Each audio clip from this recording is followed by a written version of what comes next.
Oi pessoal, então hoje a gente vai começar o estudo da tabulação, né, da organização periódica dos elementos, e essa tabulação é feita na nossa já conhecida tabela periódica. Então eu começo aqui apresentando a tabela periódica. Eu imagino que todos vocês já tenham visto, né? Mas de qualquer forma a gente vai usá-la com frequência. Se vocês quiserem, inclusive, imprimir essa tabela, ela está disponível nesse endereço, né? No Conselho Regional de Química, região 4. E ela está disponível para download mesmo, para impressão, então vocês podem imprimi-la caso vocês achem melhor, né, manuseá-la, né? Por enquanto a gente está com o nosso trabalho de forma remota, mas no futuro, quando a gente voltar para as aulas presenciais, é importante a gente ter uma tabela periódica em mãos, né, que não seja em um meio eletrônico. Bom, então vamos lá. Algumas tentativas foram feitas, né, no século XIX, especialmente, para organizar os elementos químicos que eram conhecidos até então. No entanto, antes de Rutherford, né, demonstrar a existência de partículas positivas, dos prótons, né, os cientistas na época, né, os estudiosos de química, de física da época, eles achavam que as propriedades dos elementos químicos conhecidos até então estavam relacionadas à massa, né? Então, as tentativas iniciais de tabular, de organizar esses elementos, foram feitas a partir das massas. O que, evidentemente, hoje a gente pode, né, refletir, que de certa forma para a gente hoje parece óbvio, que essa organização em função das massas gerou alguns problemas, né? Hoje a gente conhece, por exemplo, os isótopos, né? Que são átomos do mesmo elemento químico, portanto eles têm as mesmas propriedades, né? Químicas, vamos dizer assim, mas eles têm massas diferentes. Então organizar os elementos em função das massas geraria um certo problema, né? E então, embora houvessem essas questões, as primeiras tabulações foram feitas em função da massa, né? E uma tabulação que ficou bastante conhecida, fez muito sucesso, né, no meio científico, inclusive tem até um livro, né, em homenagem a ele, né, que foi o Mendeleev que organizou os elementos químicos. Na época, se eu não me engano, eram 66 elementos químicos conhecidos, né? E ele organizou esses elementos químicos, embora ele tenha se baseado nas massas, ele fez uma organização de forma que os elementos fossem organizados a partir de propriedades parecidas. E isso revolucionou, né, a organização dos elementos químicos na época, porque de fato a gente vai ver nesse estudo que os elementos que estão no mesmo grupo, eles têm propriedades semelhantes. E ele observou essa semelhança, né, de propriedades a partir da organização dos elementos químicos. E essa organização dele permitiu, inclusive, prever, de certa forma, a existência de elementos químicos que até então não eram conhecidos e que futuramente foram descobertos e que tinham propriedades previstas anteriormente a partir da organização proposta por Mendeleev. Então, como é que essa tabela é organizada? Então, inicialmente, né, como vocês podem observar, ela tem 7 linhas horizontais E essas 7 linhas horizontais, esse número 7 parece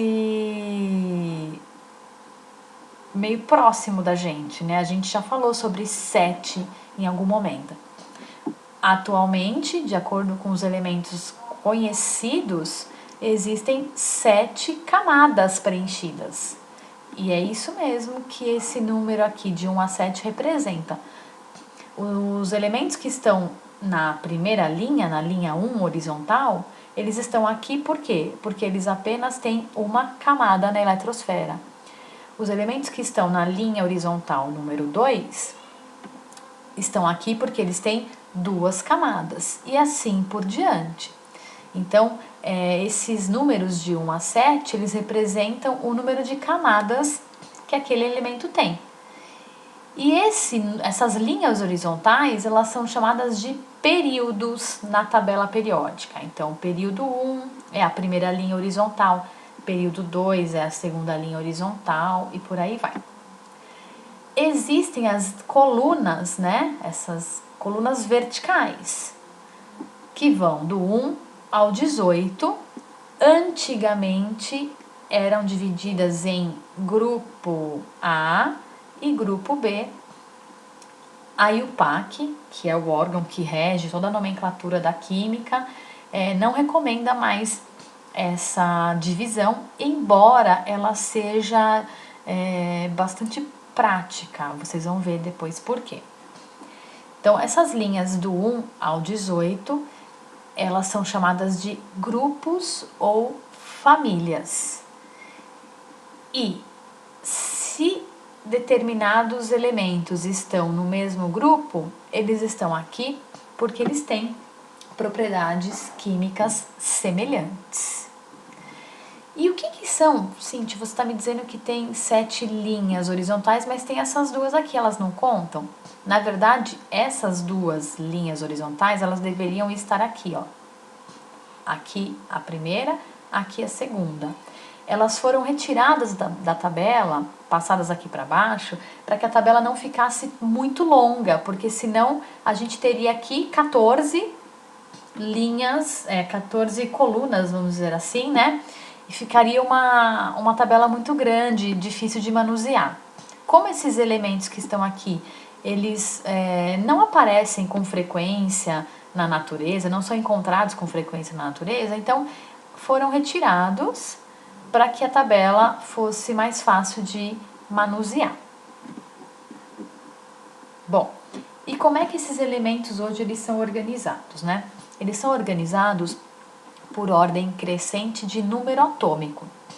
Quando vocês se depararem com uma tabela, ela geralmente vem com uma legenda. E na legenda vai indicar que um número que está nela representa um número atômico, é sempre o menor número, e o outro número representa o número de massa. Na verdade, o número de massa não, a massa atômica, né? A gente vai ver que tem diferença entre número de massa e massa atômica mais pra frente. Então, aqui, esse número de cima é o número de prótons, número atômico, e o número de baixo, dentro do mesmo quadradinho, é a massa. Então, aqui, ó, número 1 de prótons, número 2, número 3, número 4, número 5, número 6, número 7. Percebam que eles são organizados em ordem crescente de número atômico. Consequentemente, conforme vai aumentando o número atômico, também vai aumentando a massa. Mas a gente não pode admitir que a tabela é organizada em função das massas, porque a gente tem os isóbaros, que são elementos diferentes, mas possuem mesma massa. Então, o que a gente pode afirmar a tabela ela é organizada em função do número atômico, número de prótons. Muito bem. Além disso, né, existe uma certa organização em função da configuração eletrônica dos elementos. Então, as 2 primeiras colunas aqui verticais são chamados, os elementos que estão aqui são chamados elementos do grupo S, do bloco S, porque todos eles terminam a configuração eletrônica no subnível S.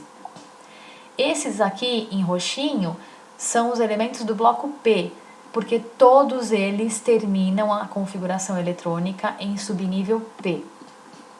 Esse daqui é uma exceção, é o hélio, o gás hélio, a gente vai falar dele daqui a pouquinho. Ele está aqui porque ele é um gás nobre, ele é estável, ele é pouco reativo, então por isso que ele está aqui, na verdade, ele é inerte, né? Por isso que ele está aqui, mas ele não termina em subnível P porque ele só tem uma camada, então ele não tem como ter subnível P. Esses elementos aqui são os elementos do bloco D, porque eles têm o subnível D parcialmente incompleto, né? E alguns acabam tendo o subnível D completo. Mas eles passam a ter o subnível D parcialmente incompletos. E eles são chamados de elementos de transição ou elementos de transição externa. Pode aparecer também essa nomenclatura. E aqueles lá de baixo, né, que são os lantanídeos e os actinídeos, eles são chamados de elementos do bloco F, porque eles têm o subnível F parcialmente incompleto. Além disso, existe uma certa regularidade, existem as exceções, tá? Mas existe uma certa regularidade na forma como esses elementos terminam a configuração eletrônica. O que eu quero dizer com isso? Todo mundo que está aqui na primeira coluna, que é chamada de família 1, termina a configuração eletrônica em S1. 1S1, 2S1, 3S1, 4S1 e por aí vai. Todo mundo que está na família 2 termina em S2. Aqui termina a distribuição eletrônica em D1, aqui em D2, D3, D4, até chegar em D10, que é o máximo de elétrons que cabem lá no subnível D. Aqui todo mundo termina em P1, P2, P3, P4, P5 e P6, exceto o hélio, que está aqui, porque ele tem propriedades semelhantes aos demais, mas ele não termina em P6 porque ele só tem uma camada. Isso é extremamente importante porque o fato dos elementos terminarem a distribuição eletrônica da mesma forma faz com que eles tenham propriedades químicas semelhantes. Tudo bem? Vamos lá. Aqui, a gente tem uma tabela periódica com os nomes desses elementos, como eles são conhecidos, né? Então, os elementos que terminam a distribuição eletrônica em S ou P são chamados de elementos representativos. Os elementos que terminam a distribuição eletrônica em D ou F, né, são chamados de elementos de transição. Nesse caso, os azuisinhos podem ser chamados também de elementos de transição externa e esses aqui de baixo, elementos de transição interna. Essa linha cinza são os lantanídeos, essa linha rosa são os actinídeos. E essa coluna verdinha são os gases nobres, que vocês já devem ter ouvido falar. Tudo bem? Vamos lá. Importante, né, aqui. A maior parte dos elementos químicos da tabela periódica tem caráter metálico, são metais, tá? Então, esses em amarelinho aqui, olha, eles são metais. Esses em vermelhinho também são metais,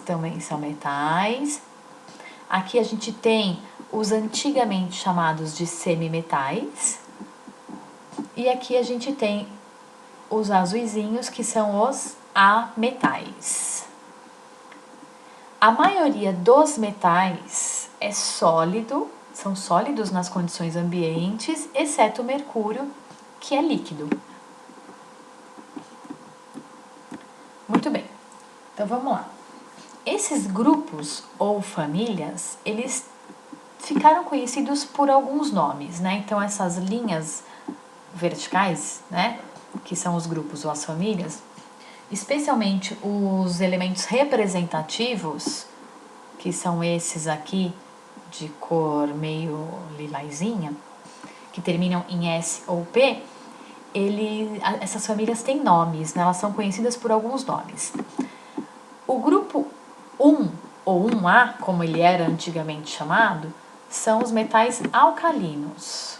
E a gente já falou que eles terminam em S1. O grupo 2 ou 2A são os alcalino-terrosos.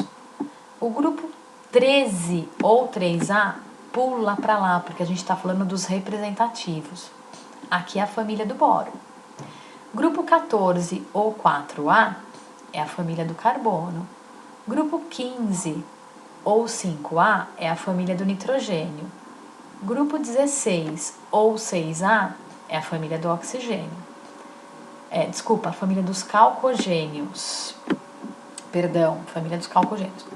Grupo 17 ou 7A é a família dos halogênios. E o grupo 18, que em algumas tabelas aparece como 0 ou 8A, é o grupo, a família dos gases nobres.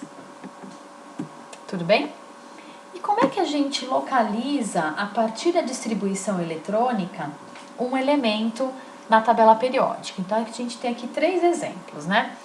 O sódio, quando a gente faz a distribuição eletrônica dele, ele termina em 3s1. Ele tem 3 camadas, o que significa que ele está no terceiro período da tabela periódica, porque aquelas linhas horizontais representam o número de camadas que o elemento tem. Então, como ele tem 3 camadas, ele está no terceiro período. E ele terminou em S1. S1, família 1A ou 1. Vamos conferir? Tá aqui, ó. Terceiro período, terceira linha, família 1A ou 1. Tá aqui o sódio. Vamos ver os outros. Nitrogênio. Ele termina a distribuição eletrônica em 2p3. Ele tem 2 camadas, né? Ele atingiu até a segunda camada. Logo, ele está no segundo período. Se ele terminou em p3, você pode identificar a família dele de 2 maneiras. Uma delas terminou em p3, está aqui. Família 15 ou 5A. Ou então, você pode fazer o seguinte. Quando os elementos terminam em S ou P, a distribuição eletrônica, o número de elétrons da camada de valência era o número da família quando elas eram chamadas por A ou B.